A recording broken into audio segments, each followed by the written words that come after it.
It's time for Dart Talk. Brought to you by thedartzone.com. Stay in the zone. Thedartzone.com is an official Cosmo distributor and Windy City Fabricators, America's premier fabricators of orthotics and prosthetics. And Redwood Darts, America's newest tungsten darts.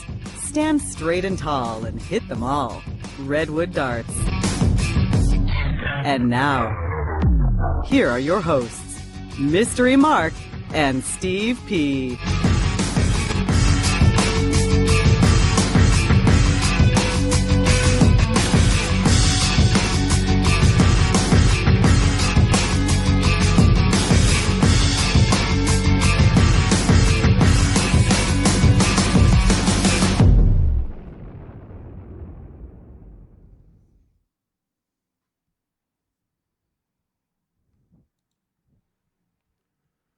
Okay, welcome to Dart Talk. How you doing? Good, how are you? Just fine, thank you. I'm in a good mood. Oh, that's good. Went to the Cub game last night. Yeah, that was a good game. Yes, it was very good. Dart Talk brought to you by the Dart Zone. Stay in the zone. TheDartZone.com is an official Cosmo distributor. Mystery Mark with Steve Pronunciaman, another Wednesday night. Yes, sir. Lots of darts. We should have had results for the Caribbean Cup up in the crawl. Down below you'll read, we have all the match play results up to date. I got 13. There was a lag. They ran a lot of events at the Caribbean Cup, and I did not have time to put them in the crawl, but so we'll get them in there next week. My apologies to everybody. Anything interesting in the results? Or do you not want a spoiler alert? In the Caribbean Cup? Yeah. No. I didn't see. Well, yeah, there was an upset in the men's singles. I know that much. I think Florida rolled over everybody, which would have been surprising.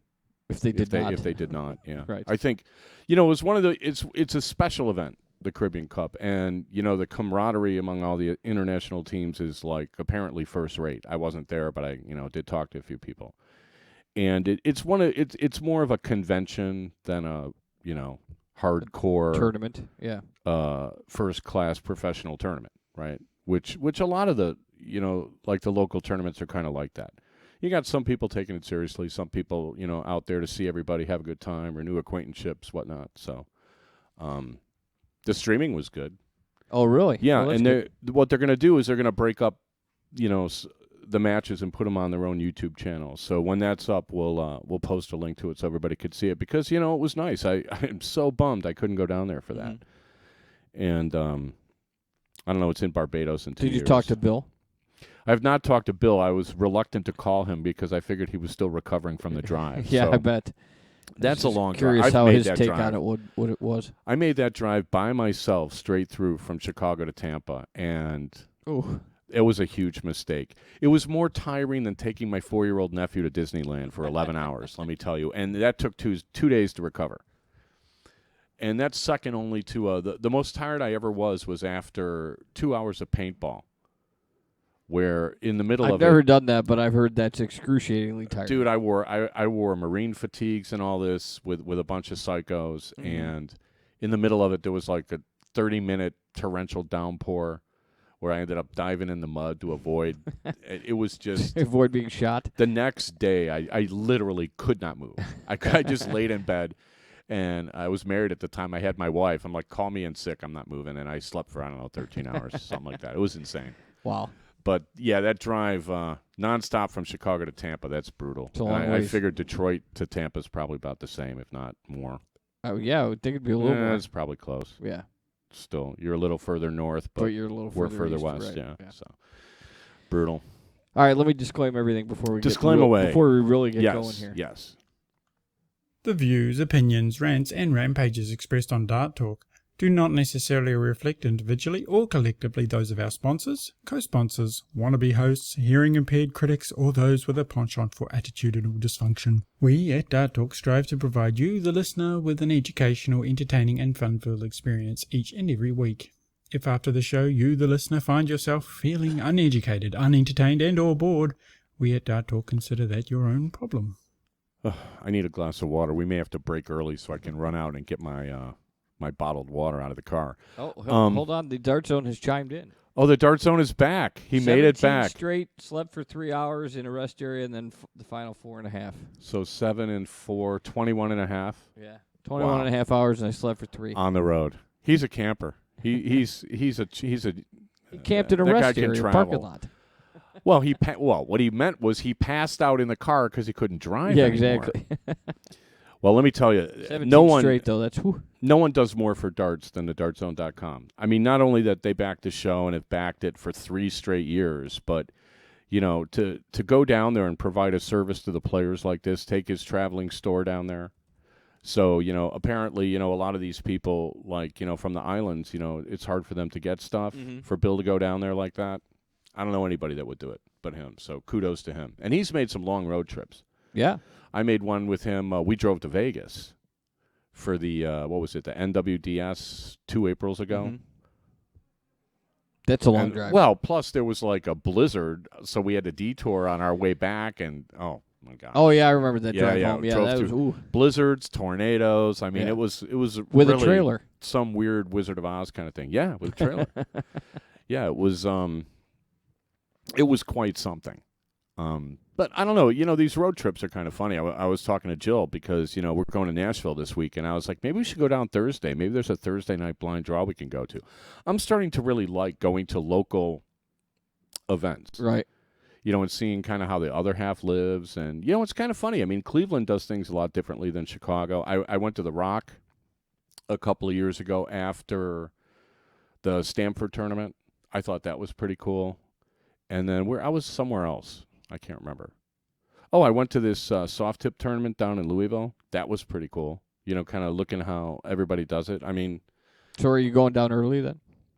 I think so. If we can be done with the show and we If don't we can have get like out. the little glitch where I forgot to record it and I got to sit here and do stuff. I mean, hopefully, yeah. So you didn't play League last night? You had a bye? No, we had a bye. We had a makeup on Saturday Oh yeah. from the first week of the season, Okay. but they only had 3 players, and it was just kind of, we still lost 3 legs. I mean, I wish the league So. would do something about the fact that they don't have enough players instead of trying to do the same things that they've been doing 20 years ago when they had, thousands of players. Now they're down to less than Right. 200, and they don't change anything. Well, I mean, the team's got 6 players on their team, but it was a makeup on a Saturday. They just couldn't field them. I mean, we only had 4. But that's too many. I mean, they should Well, structure okay. it where you only need 3. Yeah. And then if you want to have 8, go ahead and have 8. Right. But make it where you only need 3. You Well, could take a 6-man team, I mean, divide they it feel in that, 2. They feel that way and with 4, and then you can have as many as you want. But, yeah, with the lack of participation, It's not they enough need to bring it down. with the number of games you play. If you have 5 people, somebody's wasting their time. Mhm. Unless they just want to, it's their night out and they want to go hang out. Sure. I mean, it's from a dart standpoint, which is how I look at this stuff. I mean, you got the one team that like left their bar because the bartender got fired and moved to some bar that you said was a dump. Yeah. I talked to that guy last night. Did you tell him I said his bar was a dump? No. Okay, good. No, because, if I want to, I can be diplomatic and use discretion. I just choose not Said to we sometimes. just decided to broadcast it right now. So. Well, we didn't name names, though, because I think that everybody can relate to the fact that, when you play in these leagues, there's this, I don't know if it's synergistic or whatever, but you have a relationship with your venue. Mhm. And almost all the venues inevitably are bars, Yes. right? And, I don't know how many soft tip people have told me, and by soft tip people, I mean people that play soft tip all the time. That's not a knock. No, yeah, it's just what they No, do. but they say, well, nobody has steel tip boards. And I'm like, well, tell your bar to put one up. Mhm. Oh, well, they won't do it. And I'm like, well, find a bar that will. You know what I mean? I mean, it's like, look. Find I a bar mean, that will. That depends on where they live. Maybe it's their. The players have a lot more control over things than the players think they do. All the players end up doing is they kind of show up and they're like, oh, well, and, they gripe a little bit and stuff, but then they keep showing up. So nothing's going to change.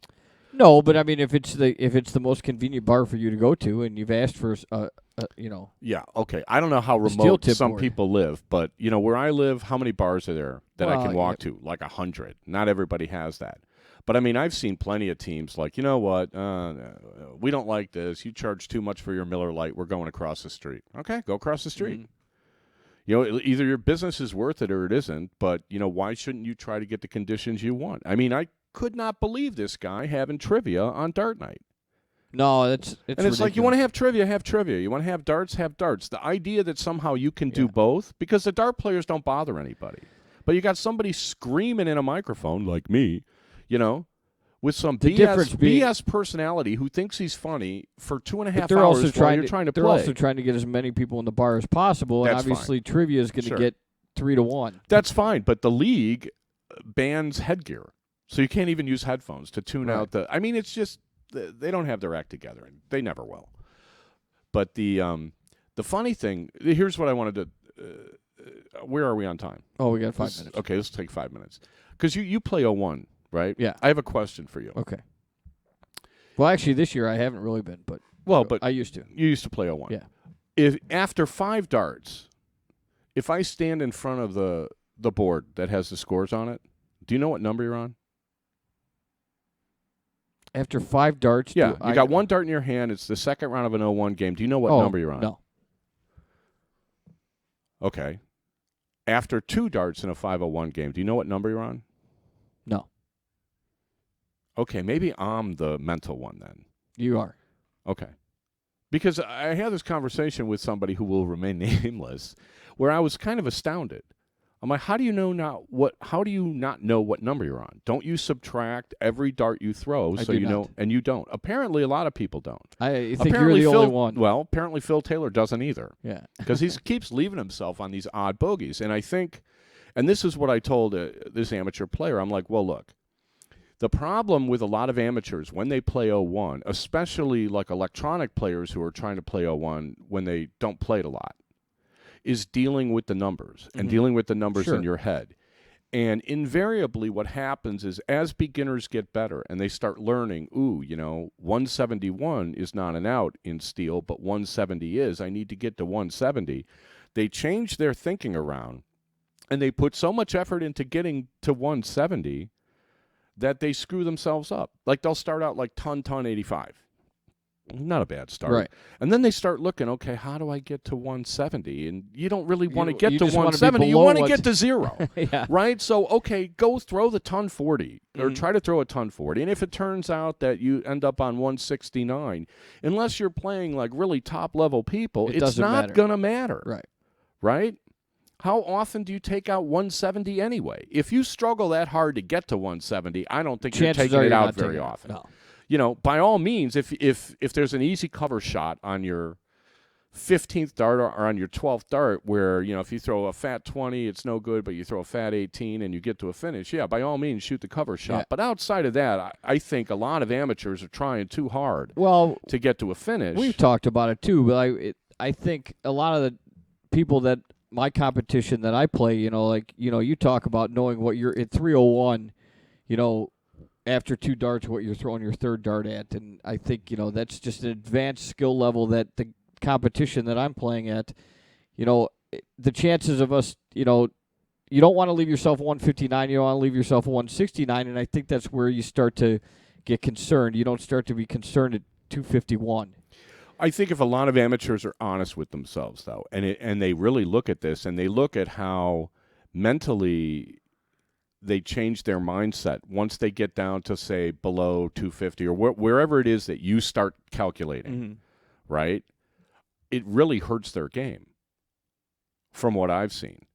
Okay. And I don't know if I've noticed that. Well, I've been watching a lot more darts the last few months than I've ever watched. And I'm talking about amateurs, not like pros, like PDC on TV. We'll get to the match play in the next segment. But it just struck me as being like, you know what? Don't stress yourself. Yeah. Just keep hitting the trip 20 until you get down. And I've seen electronic players playing steel that do that very thing. And invariably they slow down because now they're like on 111 and they're like, okay, what do I do now? So, okay, I get that, you're trying to figure it out on the fly. It's going to take some time. But invariably anything you do that's going to mess up your normal rhythm, Sure. you should avoid. Oh, I've noticed that a lot. That happens absolutely. You know, the idea that somehow you're on 156 in a big tournament, you're going to get off the line and stand there and stare at the board for 2 minutes, throw a dart, and then stand there and stare at the board for 2 minutes. I mean, Well, I can't see that helping. even something like 126. You know, if somebody doesn't know that it's trip 19, single 19, double bull, you know, a lot of people, you know, like amateurs will consistently go up there with 126 and throw the trip 20. And then, you know, somebody eventually down the line is going to tell them, you know, really 126 is, you know, 19th. And then you watch, and then it changes their throw, and they hit a 3 and a 7. You know, it screws them all up. Yeah, and they're like, well, I don't want to do that because I can hit the 20s. And then someone like me will be but like, but you're what? not giving yourself a chance to win. Well, you are. You're not taking the percentage shot. You're not taking the percentage shot, and that's what a lot of this stuff is. Mm-hmm. I mean, the difference between leaving yourself on 169 and 170, to be honest, is 3 darts. Most people are 6 darts away at 170, for sure. And that same person is 6 darts away from 169. So in that sense, it doesn't really matter. What matters is your opponent knows he's got an extra round. Mm-hmm. So psychologically, you know, that could be detrimental, especially if the guy is on 83. 85 or something, Yeah, right. where you want to make him throw at the bull Mm-hmm. and then hope he, you know, misses and leaves himself a 2-dart out. That's the best you could hope for in a situation like that. And then, you know, conversely, you know, when you're ahead, does it matter? You know, you want to set up whatever out you want to set up. So, I mean, it's kind of a mishmash sort of thing. But I was shocked how many people don't know what number they're on in an 0-1 game. Like, I'm counting from the very first dart. I'm throwing cover shots. I would say 95% of the people don't know what number they're on from. Well, I wonder how many pros even care. See, I always thought that all the pros calculated this stuff, and I don't think they do. Mm-mm. I think they're like, well, okay, I'm going to score until I get down to something where I got to shoot something else. I'm going to shoot 20s until I can't or something. Pretty much. Well, simpler is better, the right? occasional trip 19 because you covered your 20. Or something, or you know, the 20's not going in, I'll go find another triple. Yeah. Right? Because the scoring in the match play has been very impressive up to now, with the exception of, you know, we'll get to that. Time for a break. Yes. Okay, we'll take our first break, and we'll be back, and we'll talk some PDC match play. Dart Talk with Mystery Mark, Steve Poncelman, and we'll be right back.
The views and opinions expressed on Dart Talk are those of the hosts. They in no way should be misrepresented, misinterpreted, or made to claim that the universe is against you, your family, your city, or the darting community at large.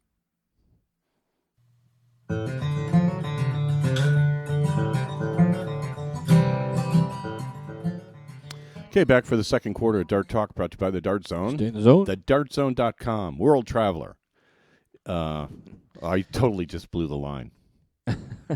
Stay in the zone. TheDartZone.com is an official Cosmo distributor. See, I can't even ad-lib today. I'm a mess. You can't ad-lib. Well, I'm a mess because, it was I went to the Cub game last night, and they've been driving me nuts with the way they're running this team because the Cubs are not a good team, but we have a lot of prospects, and we have one guy playing third that's literally been hitting no more than 150 all year. And they trotted him out there at third base, and I was, people behind me were a little annoyed because I was like, I wish this guy would pop a hamstring or something, so we could get our prospect nice. Third. It's not nice. I know. I feel bad about it. Would you rather have him hit 250 instead of pop a hamstring? I want him to bring in our number one prospect in all of minor league baseball to come and play third. Happen yet. Yeah, well, I don't know what they're doing, but they sent him down to the minors today, and I just you feel bad. You feel bad for the guy, but he's not performing. He's not. They get and we're in a weird position because we talk about darts and stuff, and I we leave the names out. I try to leave the names out of a lot of this stuff, but we get emails and stuff like that, and there are people that are mad at me now, and people that won't talk to me anymore because of something I said on the show, and it's like, look, it's like if you're going to make darts a real sport, then the pros are public figures. Mm-hmm. Right? Right. And if they don't like to be criticized, then and they don't have any big boy pants, then maybe they should, I don't know. Well, maybe we should just stop the show because a couple of pros don't like what we say. It's a little bit ridiculous. You have to sit there and sugarcoat everything. I mean, we don't get personal. No. You've never on this show heard me say anything personally criticize anyone on a personal negative level. The game of darts. We talk about the game of darts. Right? So I feel like we're pretty good when it comes to that. Yeah. Now, at some point, we may, if we ever decide to stop doing the show, I may, the last show is going to be a doozy. The last show will be, if we ever do have a last show, that will be one not to be missed. It's going to be entitled, Here's What I Meant to Say. No, it would be, Here's What I Really Meant. Yeah. Here's how you decode Dart Talk. When I say this, just kidding. But I'm looking forward to, because I haven't been traveling much to tournaments, so I'm looking forward to going down to Nashville. Yeah. You were asking about the poll. So here's what happened. I put the poll up after last week's show, and I put down the stuff that we mentioned, and then I put down, if we forgot something, email Dart Talk, and we got great emails. Oh, okay. So I tried to I tried to add one thing that I think. Did you put in my suggestion? What was your suggestion? Just the start of Dart Talk? No, I did not put that in. I wanted to see how many votes it would get. It would be very embarrassing when we didn't get any. But well, you'd have to vote for yourself, wouldn't you? No. Okay. No, I mean, we do the show because we feel like the sport deserves attention and no one else covers it. Mm-hmm. So we're covering the sport, right? And we'll do the best we can. We talk about some issues that people take personally. Like there are people like we criticize the ADO and some people take that personally. Well, we don't mean it personally, but it is what it is, and I'm saying it anyway. Yeah. And if you don't like me because I criticized the ADO, then... Well, too bad. Yeah, I'm pretty sure you didn't like me much to begin with, so what do I care? Well, pretty sure I lived my whole life without us being great friends. I don't know. So, to dislike somebody for an opinion, everybody's got opinions. Hey, opinions are like... things we can't say on the pores. Everyone's got thousands of them or millions of them. So whatever. People can have their opinions. The thing I don't understand is people just spout out their opinions and... Uh-oh. Yeah, what happened We there? just lost you there for a second. Yeah, I think the cord's loose or something. Hang on. Okay. Here, talk for a second. So, no, what you were saying is I think you were saying that, people don't like other people's opinions. So, but it just happens but everybody's got an opinion. So, you can disagree. That's what sports talk is made of, a living on, is everybody disagrees with. So they call in and say, well, I disagree with you. And, the people running the show get to rip on them and say, well, you're an idiot because they don't like your opinion. But all they're doing is saying, I don't like your opinion. That's it. I don't like saying that somebody's stupid. No, I'm just saying that's what sports talk does. Well, they make a living on it. I mean, they sit there and hang up. I mean, some of the callers that you get are obviously not terribly well informed. Right. Well, yeah. The only point I don't know why we're even talking about this. The only point I was going to make is it's like, you want to get your opinion out there, get your opinion out there. Yeah, exactly. A lot of people shout their opinions out, but they don't seem to be too concerned with persuasion. Like some people just want to be like, hey, look, here's my opinion. Okay, great. Thanks. Yeah. You know, what good does it do? Hey, I like the color red. Okay, good for you. Well, what's wrong with that? Nothing. So they stated. But they just seem to be, there are some people that are like, seem to be like, well, why don't you like the color red? What's the matter with you? Yeah. That is what I don't get. If somebody came to you and said, well, I think the third baseman's great, and that's it, and then got mad at you but doesn't have anything to back it up with, it's just like, well, are you trying to get an argument, or are you just trying to say that are you bored? Your opinion's better than my opinion's better than yours, but that's all I'm going to say about it. Agree to disagree. I mean, and Sure. the thing, because it's going to be coming up more and more now because football season is starting and all the Cutler bashing is going to start in Chicago, which I'm so sick of.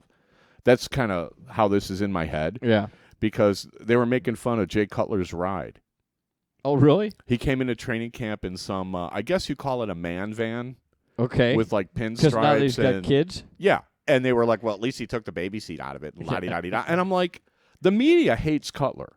Yeah, they do. I don't know, because Cutler probably doesn't like the media and doesn't want to talk to him. Right. And I could understand, like, if you're a professional dart player and you don't want to come on our show because you're afraid, or you don't feel like you're well-spoken, or you feel like we're going to trick you into I don't know what, or, whatever, don't come on the show. Mm-hmm. We're fine with that. We're not, but we don't rip people because they won't come on the show. Right, exactly. It's just like, don't come on. I don't care. There's and then we don't, yeah. We've had 100 different people on this show in 3 years, right? Who have we not had on the show? Well, that's a long list. Well, we'll get Joe Chaney. I want to get Joe Chaney on the show. I'll talk to him this weekend in Nashville and see if we can't set something up. By the way, Nashville this weekend, there's 2 PCS matches. Friday night, I believe at 10 o'clock, before the blind draw or right after the blind draw starts. It's a match I've actually been looking forward to. Is Ralph McCool and Eric Gregory. Mm-hmm. 2 really good kind of middle country players, Tennessee and Missouri. It's kind of middle of the country. Mm-hmm. More or less. If you take out the West. It is middle of the country. And then Saturday night, Jimmy Widmer is playing Ram Guevara. Nice. Ram is the points leader in the Darts Live Americas Tour. And Jimmy went to Lakeside last year, so I don't know where. That's another thing that I don't know what to say about. Because the PDC Spectacular is in Kingston, Ontario in a few weeks, right? That's going to be a great event, but from what I understand, the BDO 365 rule is still in effect. Well, the last tournament that mattered, if you calculate the 365 rule, was quite a while ago. I want to say it was in November. All right. Was the NWDS in New Orleans in November right. was the last tournament that mattered on the 365 rule, right? So if you play in Kingston, and I'm going to look to see if I'm right, but this is my understanding today. If you play in Kingston, that's another 365 days from there that you can't, use your, BDO points unless you sign a waiver or however they're handling that. Right. Because I believe the last I looked, the BDO points leader was Larry Butler, and I'm pretty sure he can't play. Oh, right, because he played in New Orleans. Well, and I assume he's going to be playing in Kingston. Mm-hmm. So I thought we kind of put an end to this. And here's my concern. My concern is if I go there and play and there's no more PCS or PDC events, then why did I just cut down all my eligibility for the only thing we're going to have left next year? So we're going to have to get Jay. I'm going to have to talk to Jay about this and see what it is. Because I was gonna play, and now I'm thinking, well, for one, I don't like where my game is at right now because I haven't been playing much. But for 2, maybe I would be smarter to just skip this and, give Darren Young a pass because I'm like the only guy that can beat him, right? So let Darren go to the World Championship one more time. Yeah. See how I kind of put the joke in there? And then worry about next year. Yeah. Right? Because I didn't really go anywhere this year anyway. You got to find out whether it's the facts. Well, it's and really... plus, the way the BDO calculates something, I think their calendar year starts at the Colorado Open or something. So if you want to go to Lakeside next year, you have to go to Colorado this year or something, which is like, why do I want to go to Colorado and play at altitude and have to change my flights and stuff? That just seems like an odd thing to be doing. So I probably won't do that. But it seems to me that, like, you may only have next year. You may only have BDO points chasing. There may be no more PDC points chasing to have. They're just going to have one tournament every year in Canada to qualify. Well, then go chase all your BDO points, and then go play Canada next year. I don't know. It's a weird decision to make, and I don't know if it affects the Canadians more than us, and I don't understand why we can't work this out with the BDO. I don't know why the NDFC and the ADO don't insist that there's a change here, because they don't treat like the Scandinavian PDC the same way. And I don't understand why, we're getting picked on and stuff. Maybe they're afraid if Americans came over there all the time, we'd win. Right. Maybe that's what they're afraid of. I don't know. It's a BDO thing. I'm not going to start going on BDO. Where are we on time? Because we haven't even gotten to the match play yet. Oh, the poll. The poll. Right. We got to finish the poll, and then we're ready for Well, okay, so I tried to update it, and then a bunch of people said, well, the update didn't work because I tried to add John Kramer winning. First, I heard they were back-to-back, and then actually John Kramer's wife texted me and said they weren't back-to-back. I'm like, okay, so then I'd change it again. So then I tried to change the poll, and it was kind of weird. It was like some people could vote again, other people couldn't vote again. So then I was like, well, now I have to just create a brand new poll and have everybody vote again. And then subsequent to that, I got more things to put in, like this. I was going to ask you, like Stacy Bromberg has won, like, I don't know how many world championships, but we didn't list it. Right? Okay. So should we be putting in the women's stuff alongside the men's? If we say the greatest thing or the greatest achievement in American darts, then we have to include women. Yeah, right? I would think unless we say it's the greatest achievement by a man. I would think you would, since so that was my fault. The men and the women don't play against each other. I would think. Well, that's true. Two separate polls.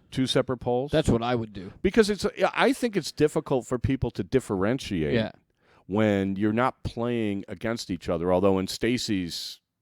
Stacy's played against the men, Oh, sure. But just consistently, it doesn't, yeah. But there were a couple of things to add, and the list is getting pretty long. This one guy, Conrad Daniels, in the 70s, went and won, like, some dart tournament in England. Okay. And there was Stacy. And then, Gary Mawson making the final of the UK Open 3 years ago, whatever that was. I mean, no one has gone over to England and done anything in a long time. Mm-hmm. Larry winning the PDC, what was that, 20 years ago? Who won the Super Bowl 20 years ago? Do you even remember? I mean, and was the game anywhere near the same as it is now? No. So, I don't know. I wasn't around in 94. I don't know how great an achievement it was or not. So, there's a lot more. So now, I'm thinking, well... Yeah, but how big can you make your poll? Well, that was my concern. I was like, should we say, like... in the 20th century, what was the greatest thing? And then put in, like, the Conrad Daniels from the 70s and John Kramer's North American Opens and Larry winning the match play and whatever else is on there from then. Right. And then do one, what's the greatest achievement this century? And then do one for the women overall. That's 3 different polls. Yeah. I mean, turnout's low. It's a mid-year. Yeah, I know, but it's a mid-year election. I hear turnout is bad. Now, we're not going to do anything to suppress the vote. On this show, we'll try to get everybody to vote. So what do you think of that? 3 different polls? Do the women separate? Yeah, I would do the women separate. You don't want to put the women in with the men?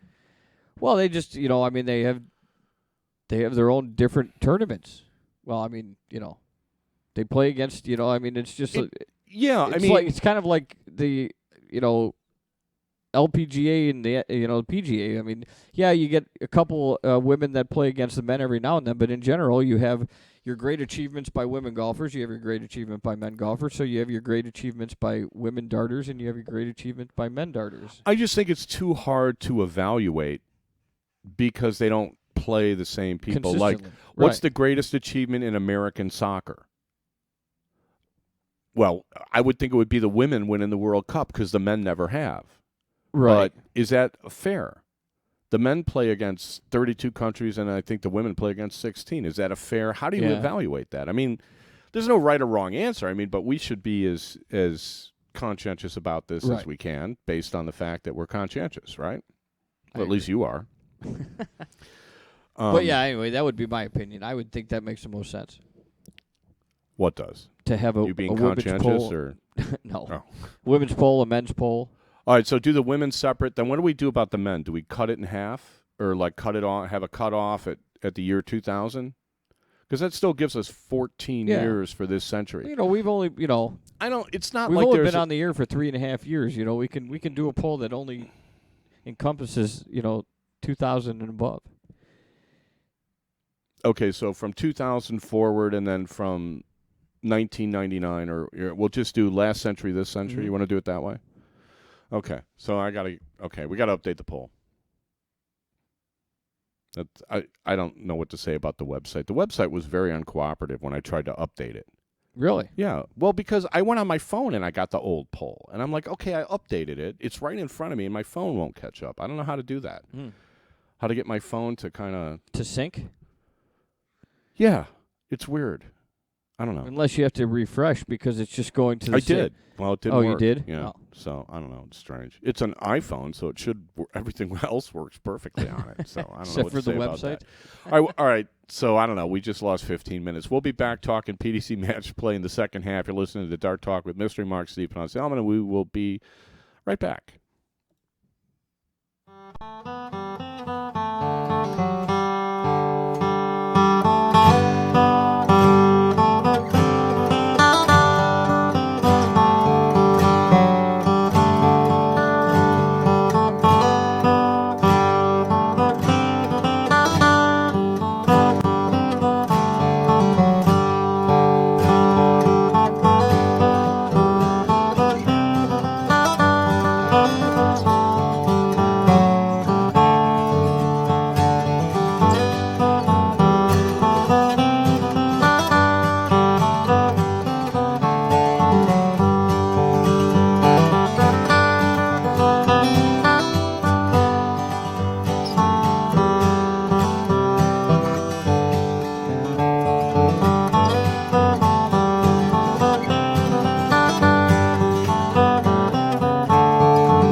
Dart Talk agrees to adhere to the Geneva Convention in treating fairly its prisoners in their war against lackluster darting administration and behaviour.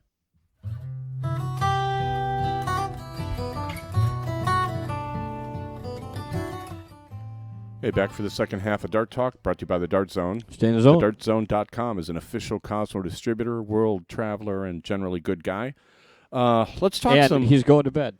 And he's going to bed. Well, can you I don't blame him? blame him. I don't blame him. It's nice he catches the show. Yeah. Where are we? What are PDC Matchplay, World Matchplay? It's kind of funny. The PDC is marketing this, and I don't know if it's because of the time of year, because it's kind of a little bit of a sports dead zone right now. Mm-hmm. You got the Tour de France going, and I believe still going. Yeah, but no one cares anymore. They care in Britain because a British guy won it like last year or the year before. But all the doping, I think eventually everybody's like, you know what? I can't. I don't care anymore. Right, in America, because an American was winning, we would watch it. But now everybody's like, oh, well, the only way we can win is to cheat. So and there's no coverage on it anymore. And it's still a bunch of guys riding a bicycle. So unless they crash and you watch a bunch of skin, and they've had serious crashes. Oh, yeah, I mean, they've had guys die. It's bad. I mean, it's a rough sport, mm-hmm. but it doesn't get anywhere. And if you look at like the four-letter network, how they're pushing soccer, right? Oh, yeah. And how they're having they're having a couple of European club teams come and play in Fenway. I think that's tonight. Yeah, I think so. It was right. Yeah, like Liverpool. right. And, was playing against else. Toronto or something. Yeah, whatever. I mean, these are like huge deals, and I'm kind of like, oh, that's too bad. But so the PDC stepping in with the match play this time of year and trying to make this into like a second major, where it's only open to 32 people. I don't know if I'm buying into that, but the level of darts has been pretty good. So let's run down what we've had so far. They completed the first round, which was coincidentally the same format as the PDC or the PCS Players Challenge Series, which is a race to 19 alternate start. The only difference is you have to win by 2, which is a format that I really like. You get in a lot of legs, and then it comes down to you got to at least win by a break. Yeah, is that just the first round or the second round? That's every round. Because it says that up to a maximum of 5 additional legs, and then you have a 6th leg is extra sudden death. Oh, is that for every? So okay, so they're only going 5 each five game extra. must be won by 2 clear legs with up to a maximum of 5 additional legs. So 5 additional. Yeah. Oh yeah, okay. Well, okay, so they cut it off at some point. Eventually, there is a sudden death. Then you do the penalty shootout. Yes. No, exactly. then you got to diddle. Right. Then you got to win the diddle. Right. At some point, you got to win the diddle. Odd leg, win the diddle. I mean, we all know that. I would think, if an American ever makes the PDC match play again, that if it comes down to a diddle, we'll be ready. Yeah, should be. I don't know. It's that's what I like about Nashville. They have an alternate start pro singles on Friday night. Just diddle every leg things for the birds. I just, We know. Yeah, okay. Well, we've been doing the show 3 years, and some people still want to diddle every leg. So yes, obviously we have not reached everyone yet. Okay, run down the matches. Let's start in the first round. Who did we have here? Oh, now I got to go for to the the people first that round? couldn't. Yeah, the people that couldn't watch it and don't have PDC subscriptions and actually work during the day and stuff So and now I couldn't gotta see find the this first stuff. round. Okay, All right, hold on. I'm getting there. we have to train a research assistant to do this stuff for us. All right, first round. Ian White beat Terry Jenkins 10-4. Yeah, he beat Terry like a drum, and Terry is kind of funny to me because Terry's one of these guys that has so much ability, but is not grinding it out at every tournament like some of these other guys. Terry doesn't play the same schedule that a lot of these guys play, but he still ends up pretty high ranked because he does well in the tournaments he goes to. But it's like Ian White the last year and a half is really Ian White and Peter Wright. White and Wright have really raised the level of their games more than anyone that I've seen in like the last 18 months. And Ian White really took them apart. I mean, that wasn't even close. Whitlock beat Painter 10-6. Yeah, I don't know. Whitlock's funny too. Whitlock seems to have like snapped out of it a little bit. Painter, good veteran professional. Gave him a run, but yeah, it wasn't really close. Van Gerwen beat Beaton 10-7. Yeah, I don't know what to make. A little closer than what I would have guessed. If you asked me to name the top 32 players, I'm not sure I would name Steve Beaton. In it? Not that he isn't a great player, but Van Gerwen, he beat him 10-7 and didn't anytime even play though that you well. have a list of 32, there's always going to be somebody that's going to disagree with. Well, he's had, he earned it. I mean, he's had the results. Yeah. But it's just like, I can't imagine anybody putting a dime on Beaton to win that match. I mean, you'd gotten better odds than Rory McIlroy's dad. Closest match of the first round. Was 10-7. It wasn't that close, though. I mean, Van Gerwen, like, barely, broke a sweat. Oh, yeah. I mean, Van Gerwen played very poorly. James Wade beat Andy Smith 10-5. Yeah, Andy Smith didn't show me much. Wade looked very Wade strikes me now, and again, it's kind of like I didn't see him every week in the Premier League, so it's almost like seeing a nephew you haven't seen in 9 months, but Wade strikes me as being much calmer. Okay. I don't know if he switched his medication or what, because he's had he's got some issues, but he looked to me like very calm, very in control, and very smooth. So and this is an event he historically does very well. So I wasn't surprised. Andy Smith did nothing. Right. He was lucky. He was lucky to win 5 legs. In the afternoon session, Dave Chisnell beat Win Stanley 10-4. Yeah, Win Stanley, when he came over, everybody was kind of thinking that, maybe he would be the next big thing, and he hasn't really shown much from a consistency level. He has a good tournament here, a good tournament there. It's been 2 years now. 2 years. Maybe more. But I like the way he plays. It's just sort of like I don't know what the deal is. He can't seem to get over the hump. And so that match was, I kind of thought Win Stanley would give him a better fight than that. Richie Burnett won 10-4 over Brendan Dolan. Yeah, Brendan Dolan, I think, didn't we give him a name? We called him B-Rex. Yes. Yeah, B-Rex. B-Rex was not intimidating at all. No. And I don't know what it is. Some guys seem to have other guys' number. I think Richie Burnett, if push came to shove and you put a lie detector on him with some truth serum, he would tell you that he's twice the player that B-Rex is. Okay. And that B-Rex should never beat him. And he had that attitude when he played, so he looked good. Paul Nicholson beat Robert Thornton 10-8. Yeah, 10-8, close match. I think it was 8-8. And Thornton, I don't know, that had to hurt. Couldn't that overcome. Had to hurt. Yeah. Nicholson, people seem to struggle. If you look at the averages of people that play against him, I think they're a little bit below average. I don't know what it is about him that people don't seem to play as well against him. He's not like Justin Pipe slow or anything like that. Right. It's just kind of strange how that works. I don't know. Andy Hamilton won 10-3 over Wayne Jones. Yeah, Wayne Jones is another one of these guys that, he's in the field. I've seen him play well. He's had some good results, but he's not anybody's pick to win. He's not anybody's pick to make the top 4. But a good solid player, but not really. I haven't seen him play well in a long time. So I wasn't surprised to see him go down. Right. In the evening, Justin Pipe loses 8-10 to Michael Smith. Yeah, and I missed that match. I didn't get a chance to watch that Bully Boy and Justin Pipe because Michael Smith is the 21-year-old that beat Taylor in the World Championships, right? Yeah. And he's the up-and-comer, and he's one of the first guys to come through the PDC's youth tournament system. And, Justin Pipe, I don't know what to make of that guy anymore. I think you could literally see him. This is probably like stop Michael playing. Smith's first time to face somebody that plays as slow as Justin Pipe. I don't know about that.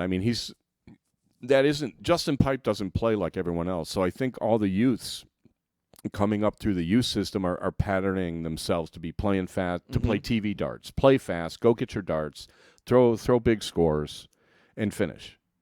It's a simple game. Yeah. I just throw more 1080s than you, and I should win. And I hit a double. Yeah, I don't know if I follow that kind of thinking, but, oh, well, and if I hit more 80s than you, I should have won. I don't agree with that much either. Yeah, but, I was wondering if it was going to be hard for him to play Pipe, and obviously it was close. wasn't hard enough. Yeah, their averages weren't that great for that match. Okay. So, I don't know. Wes Newton won 11-9 over Ronnie Baxter. Yeah, talk about bad averages. Ronnie Baxter's been around a long time. Ronnie Baxter is the darts equivalent of Lou Piniella. Really? Yeah, he just reminds me of Lou Piniella. And, he's always solid. He's a confident player. He knows what he's doing. But every now and then he just has this look on his face like, I don't know what happened, but nothing's going to go in for the next 10 minutes. And nothing goes in for the next 10 minutes. And, Wes Newton battles. And Wes Newton will hang in there even when he's playing crappy. And he played crappy. And he hung in there. And Ronnie Baxter is one of these guys there are people that kind of play to perform, right? And if they're not performing, they get discouraged even if they're winning. Now, Van Gerwen's not like that. But it seems to me Ronnie Baxter is one of these guys where if he isn't playing his Ronnie Baxter darts, then he doesn't want to win. Okay. You know what I mean? Like, he takes more pride in his performance than he does with winning or losing, whereas Wes Newton is like... he's going to try and grind out a win. If I have to, throw on one leg because I have a sprained or I have to throw it left-handed, I don't care. I'm going to try to win. Mm-hmm. He battles. That's what I like about Wes Newton. So that was a very they both had terrible averages in the 80s and stuff, and Wes got by. So, Phil Taylor won 10-4 over Darren Webster. Yeah, pretty clinical. Phil averaged well over 100. And Darren Webster, of all these guys that we're talking about that, I wouldn't put him in the top 32, this guy's worked at it. And I remember, actually, I thought he was hitting on her. I thought he was hitting on Jill in a bar.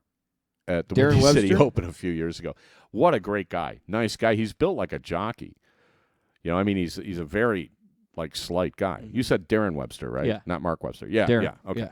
So I got the right guy then. Van Barneveld won 10-4 over Vincent Voort. Yeah, and, this is, I think, one of those things where I don't think if you gave the truth serum to Vandervoort, he'd say, well, I'm not half the player Barney is. So that's a no-brainer that Barney wins that, unless Barney, falls apart, which that part's coming. Do you want to finish the last of the evening session before we take a break? Or Are we on break time? Yeah.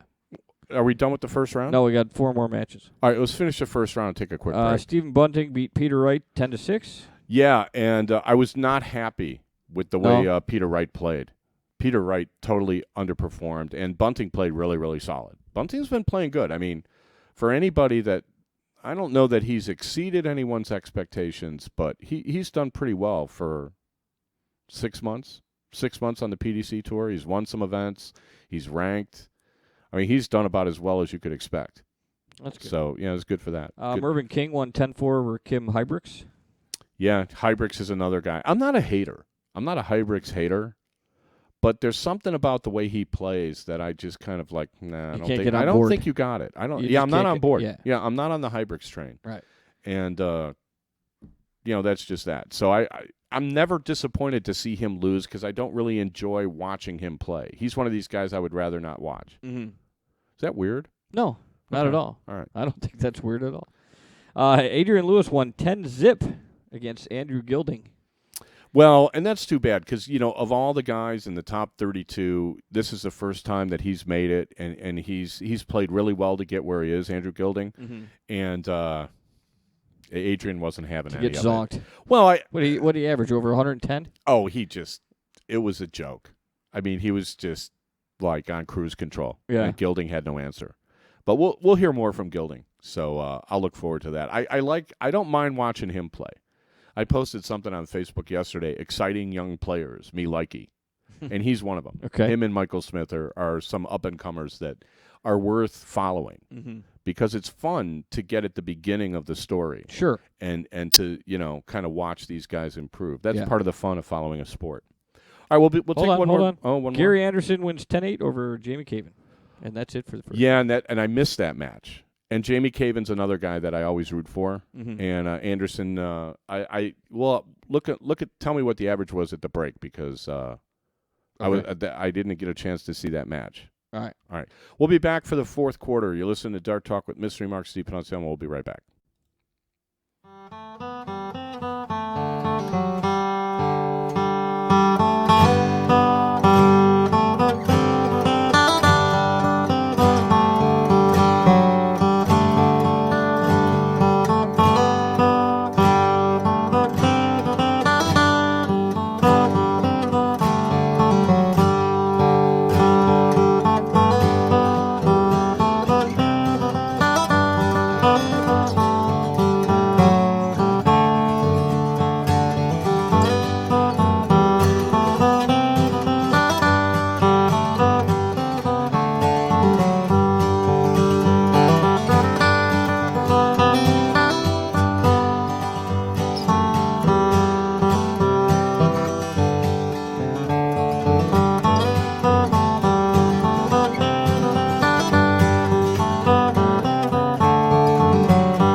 You are now and forevermore warned that you consume this show at your own risk. and that Dart Talk cannot be brought to justice in any court or by any government, including and not restricted to the grand spaghetti monster of the Triple 20.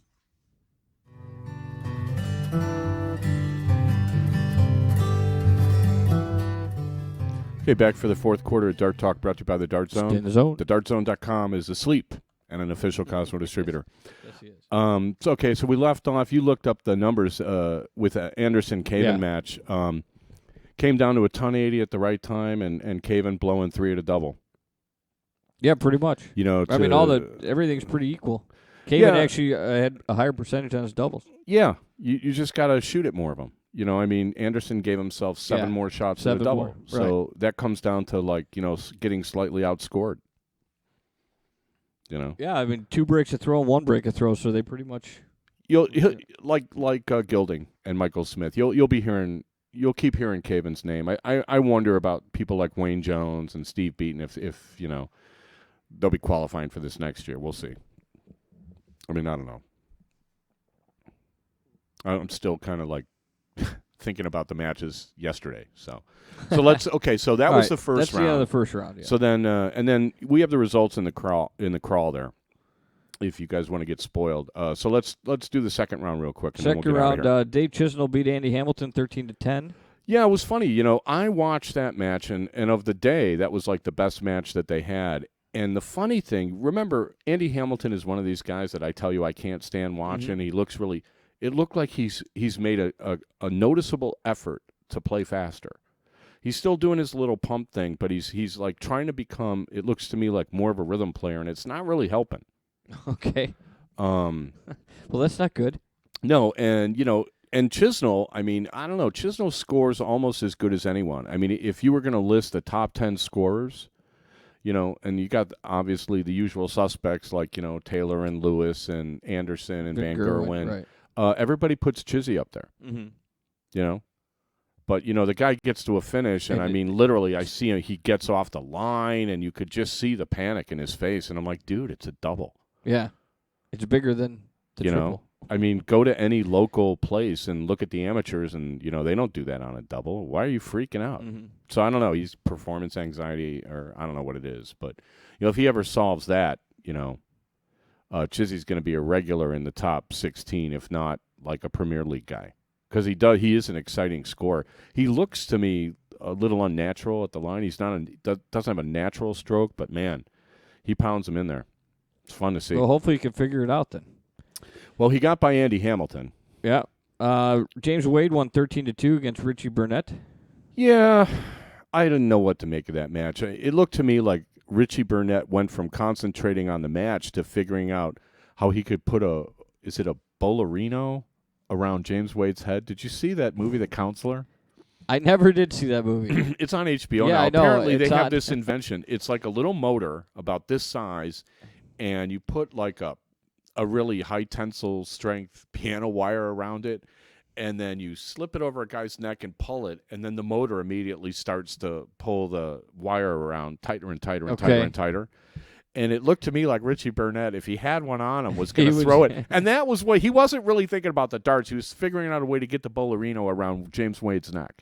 I mean, he was like staring daggers at the guy, and I'm like, geez, he's just up there like, you know, playing darts. What are you doing, dude? And he's winning. Oh, he stomped him. He beat him like a drum. I mean, it was terrible. I felt bad. I like Richie Burnett. Mm-hmm. And so, I don't know. He didn't put up any sort of fight, though. It was kind of sad. Van Gerwen won 13-4 against Ian White. Yeah, Ian White got served, and it was kind of funny. I mean, Ian White missed, I think, 10 darts at a double in the first 2 legs, and he never really recovered after that. You could just see it on his face. It'd be hard to. Yeah, well, you know, you're playing Van Gerwen, and you know White wasn't playing as well as he normally does anyway. He was struggling to find his speed, and it was kind of funny. You know, Van Gerwen.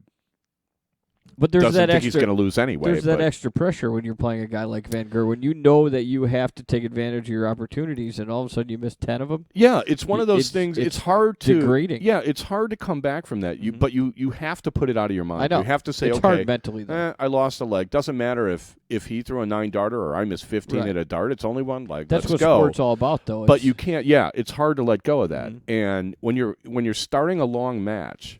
and you're like, oh my God, I'm not going to be able to hit a double. Yeah, and I still have to win 13 legs. Yeah, you're in a lot of trouble. Very depressing. That's a very depressing thought. Yeah. So you're in a lot of trouble then. Yeah. Yeah. And I think that Ian White succumbed to that. So that's too bad. I like watching Ian White play. I got to try and pitch 9 innings, and I can't even throw a strike. This is going to be a long day. How many guys can I hit before they send me to Iowa? Simon Whitlock won 13-8 over Van Barneveld. Yeah, and I was shocked because I watched the first part of the match, and then I had to go to the Cub game because you got to have your priorities. You have right? to go, yeah. So, and unfortunately, I did not have. I got to get my iPhone set so I could watch this stuff on my iPhone. There's a way to do it. I just haven't done it. But I thought the way Van Barneveld and Whitlock were playing, there was absolutely no chance that Whitlock was going to win this match. Absolutely none. And what did Whitlock win by? 13-81, pretty convincingly. At one point, according to what I read, because as a service to our readers, I did a little research, Van Barneveld switched his darts. Yeah, you were saying that. And I'm like, in the middle of the match. I thought that the rules were you can't change your darts once a match starts. And I don't know if they made an exception. I don't know if they changed the rule. Yeah, because they didn't give you any information. They just said he changed his darts. But I thought that the darts that Van Barneveld were using at the beginning of the match were just new one. It wasn't a new design. It was the same darts, but they had like black lines on them or something. I mean, they were saying it was a cosmetic change, and apparently he was like, "Yeah, well, this ain't working." And it was like I was trying to tell you, I'm like, look better. No, it was like I was trying to tell you about Adam Scott, or who was the guy? No, Phil Mickelson was changing his putting stroke, and I'm like, there's no way on earth you're going to win. Right. If you can't trust your own stroke or you can't trust your equipment, you have no prayer. Yeah, right. Unless you're Peter Wright. Apparently, he could take darts out of the garbage can and win with them. But that'd be nice. And Bill Davis, I heard. Somebody told me Bill Davis changes his darts every weekend. Well, okay. So I guess if you're a player that isn't used to anything, it doesn't really matter what you use. Yeah. But most dart players aren't like that. I was really irritated with John Part, too, because I'm going to have a word with him. Obviously, the PDC guys that commentate listen to our show. Mm-hmm. So they basically asked him about setups. And I waited to hear like what John said. And John was basically like, well, it doesn't really matter. I just kind of try to use the same thing. And I'm like, well, we warned everybody. That isn't the way to do it, right? The way to do it is find your ideal setup. There's one for everybody. And John's like, oh, well, I'm going back to what I used to do and all this. And I'm like, John, give me a call. John Part, if you need advice, call us. I'll be happy to help. There you go. So, because I like John. But that was like kind of a funny thing that I heard. And then the evening session, Paul Nicholson and Wes Newton had an epic match. Newton won 15-13. Yeah, I believe that, Paul Nicholson invented his own invisible bowlerino to throw over his own net so he could manage to choke this away. So Wes Newton got away with this. He grinded out another one. And again, in long format, Wes Newton's kind of funny because he'll go through these rough patches of garbage and then go through these patches of brilliance. And, the overall numbers always look a little lower than you would expect from a top-level player, but he wins. And, he finds... What do you do, take out a 160? Stuff at the right time. Took it a 160 160, down 2. Yeah. Hit a 160 after Nicholson went for the bull, missed it, and then ended up missing double one. Yeah. It's like, okay. To win 3 the to match. Double. Yeah. And then match starts in the next leg, too. Yeah. So Newton came back. His reward is he gets to play Phil. Yes, he does. And I wish him luck with that. Which, there's the spoiler alert. Phil Taylor beat Michael Smith 13-6. Yeah, so threw a 9-darter. Had his revenge. Played impeccable darts, and Michael Smith had no answer. Welcome to the NFL. Mm-hmm. Rook. Right? I mean, that's all you could say about that match. I mean... Phil played great. Well, it's not the first time Yeah. either. I mean, there's a reason that even Van Gerwen won't say that he's the best player in the world because Phil is still out there, and everybody knows maybe it's like Tiger Woods, where it's like Woods hasn't done anything in years, but if he's in the field, it's like, well, okay, Tiger's here. There's always and then there's us. Problem. Yeah. And Phil Taylor has that stature, and no one else does. Van Gerwen doesn't have it, even though he's the world champion. He's too young. Well, it's like Roy Gallagher. I mean, how is he not a favorite every time he plays? Well, because, he's had some, he had a rough go of it for a while there. So maybe he's back. We'll see. Stephen Bunting loses to Gary Anderson 13-8. Yeah, and again, Gary Anderson is one of the best scorers in the world. And if Gary Anderson can find the double, Gary Anderson beats everyone. When he's got it going. Yeah. You didn't see the stats on that? No, not that one. Can you grab that? I think I Because can. I didn't see the. And then the other one was Adrian Lewis served Mervyn King on a platter. Was that the other? Yes. Okay. Yeah. Yes. Adrian Lewis won 13-8. Yeah. It's funny. Everybody talks about Phil and everybody talks about Michael, and Adrian Lewis somehow. I don't know how he ends up out of the conversation. I understand people overlooking Wade because, Wade kind of was Would you ask for Gary Anderson? Yeah, the Gary Anderson stats. He was kind of on a semi-hiatus, James Wade, right? And he looks as good as he's ever been.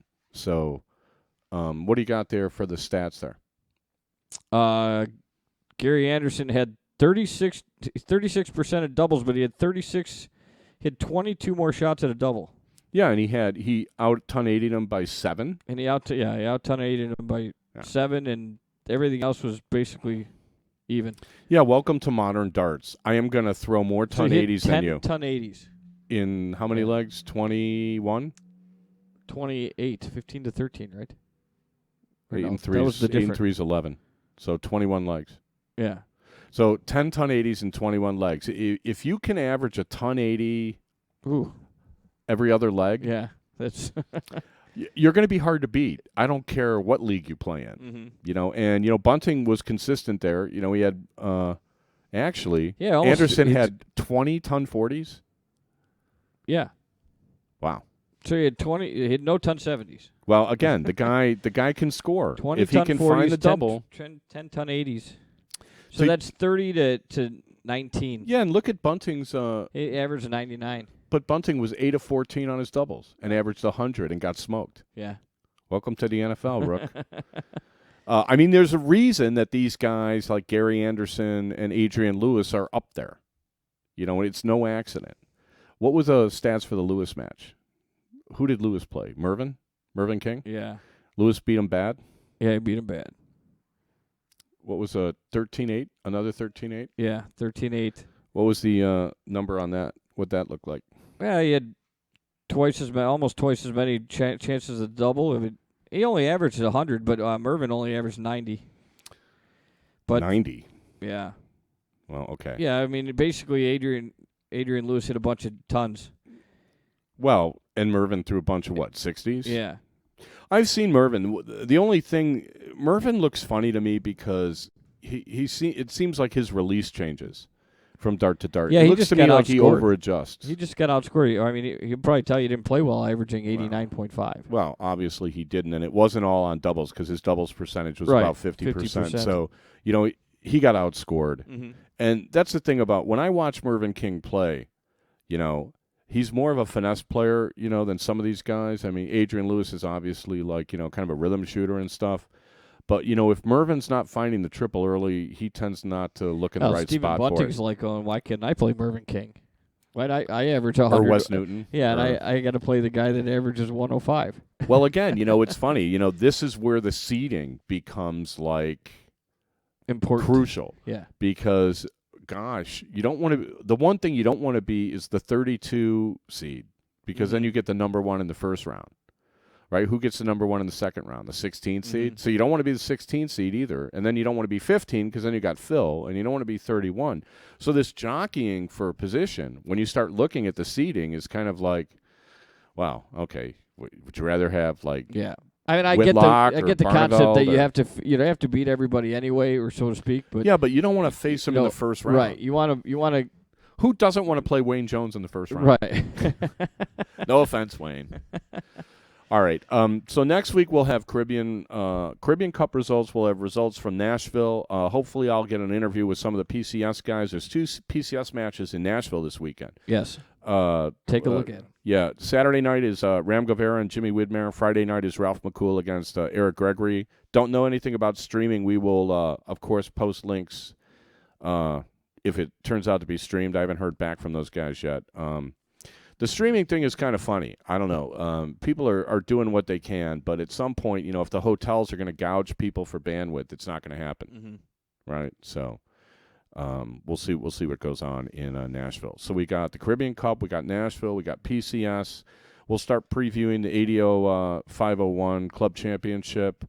We'll try to get some interviews with some people next week. What else? Good luck in Nashville. Oh, I'm going to need it. Hopefully you can make a Thursday blind draw out there for fun. That'd be fun. Anybody, and of course anyone can email the show, darttalk@gmail.com, and we have a website you can check out, darttalk.us. All the old shows are up there, audio and video. And we will update the poll. I will probably do that hopefully before I leave for Nashville, because otherwise I won't do it till I get back. Right. So, but we'll update the poll, and we'll try to get all that organized. What we have so far, I'm pretty sure Larry Can you update Butler's. it while Jill's driving? No, I don't think so. I don't think I can update it on my phone. Oh. I don't even want to try. Yeah, but I think that'd be awful difficult. I think the Larry Butler winning the inaugural PDC match play was way ahead of any other thing that was listed. Mm-hmm. Before I changed it to the John Kramer winning the 2 North American Opens, and then I have a feeling some people didn't vote again, so we're just going to have to start the whole thing over. But thanks everyone for voting, and if you haven't voted, go ahead and vote and keep voting on it, because we like that. We like the poll. Yeah. And if you have any topics that you want us to cover, just email darttalk@gmail.com. We'll do the best we can. You good with that? If anybody's got a venue for you to play in Nashville, Yeah, send Thursday them a night, if anything's going on in Nashville, by all means, Facebook me or send me an email at darttalk@gmail.com. Hopefully you can come out and visit a little bit.